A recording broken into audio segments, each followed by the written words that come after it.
Assalamualaikum warahmatullahi wabarakatuh. Perkenalkan, nama saya Juwita Sari dari IAIN Ponorogo, Fakultas Tarbiyah dan Ilmu Keguruan, jurusan PGMIB tahun 2019. Dalam video kali ini, saya akan mendeskripsikan isi jurnal karya Asep Suyadi dengan judul Pancasila sebagai Paradigma Pembangunan Hukum. Sebelum kita mengenal lebih jauh tentang Pancasila sebagai paradigma pembangunan hukum, kita akan membahas dasar-dasarnya terlebih dahulu, yaitu istilah Pancasila dan istilah paradigma. Yang pertama adalah istilah Pancasila. Pancasila berasal dari bahasa Sanskerta, yaitu panca dan sila. Panca yang artinya 5 dan sila yang artinya dasar. Sehingga secara etimologi Pancasila adalah 5 dasar. Pancasila berasal dari nilai-nilai yang ada di bangsa Indonesia, yaitu seperti nilai kebudayaan, nilai agama, nilai sosial, sehingga dapat disimpulkan Pancasila berasal dari dalam diri bangsa Indonesia itu sendiri. Yang kedua adalah istilah paradigma.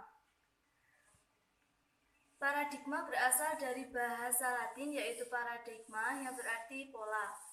Istilah paradigma sesungguhnya merupakan cara pandang, nilai-nilai, metode-metode, prinsip dasar untuk memecahkan suatu masalah yang dihadapi oleh suatu bangsa ke masa depan. Sekarang kita akan membahas Pancasila sebagai paradigma pembangunan hukum dalam konteks negara hukum. Dalam Undang-Undang Dasar 1945 telah ditegaskan bahwa negara Indonesia merupakan negara hukum, bukan lagi negara kekuasaan.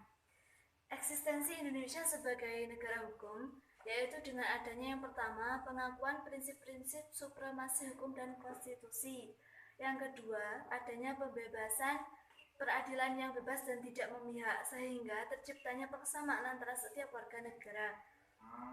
Yang ketiga, adanya pemisahan dan pembatasan kekuasaan dalam Undang-Undang Dasar 1945, sehingga tujuan yang hendak dicapai bangsa Indonesia yaitu terciptanya masyarakat yang adil dan makmur berdasarkan Pancasila, sehingga dapat disebut sebagai negara hukum yang memiliki karakteristik sendiri.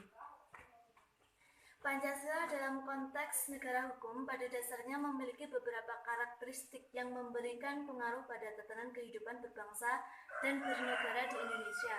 Yang pertama yaitu Pancasila menghendaki keserasian hubungan antara pemerintah dan rakyat dengan mengedepankan asas kerukunan. Asas kerukunan sendiri dalam maknanya dibedakan menjadi dua, yaitu dari segi positif dan segi negatif. Asas kerukunan berdasarkan makna segi positif yaitu adanya terjalinnya hubungan serasi dan harmoni, sedangkan asas kerukunan dalam makna negatif yaitu tidak adanya permusuhan. Yang kedua, Pancasila menjamin adanya kebebasan beragama, sehingga dapat dikatakan bahwa suatu negara harus memberi kebebasan kepada warga negaranya untuk bebas beribadah sesuai kepercayaan masing-masing.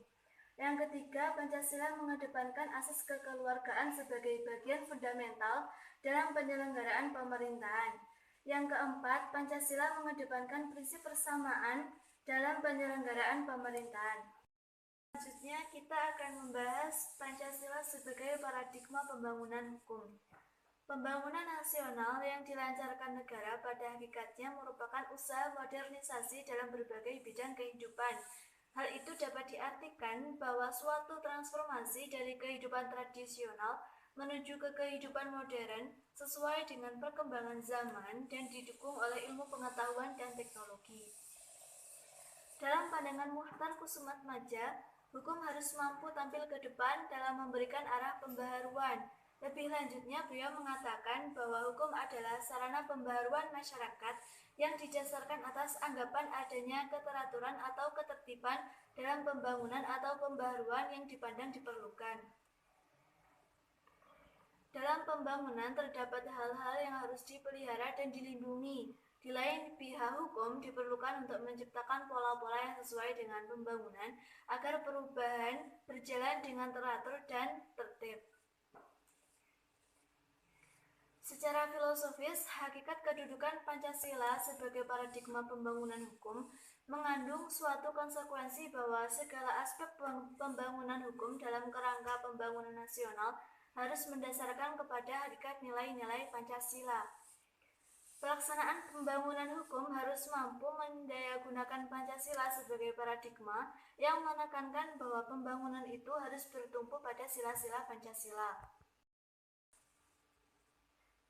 Cukup sekian presentasi dari saya. Apabila ada yang perlu ditanyakan, mengkritik, dan saran video kali ini, silahkan ketik di kolom komentar. Dan jangan lupa subscribe channel ini. Sekian dari saya, kurang lebihnya mohon maaf. Wabillahi taufiq wal hidayah. Wassalamualaikum warahmatullahi wabarakatuh.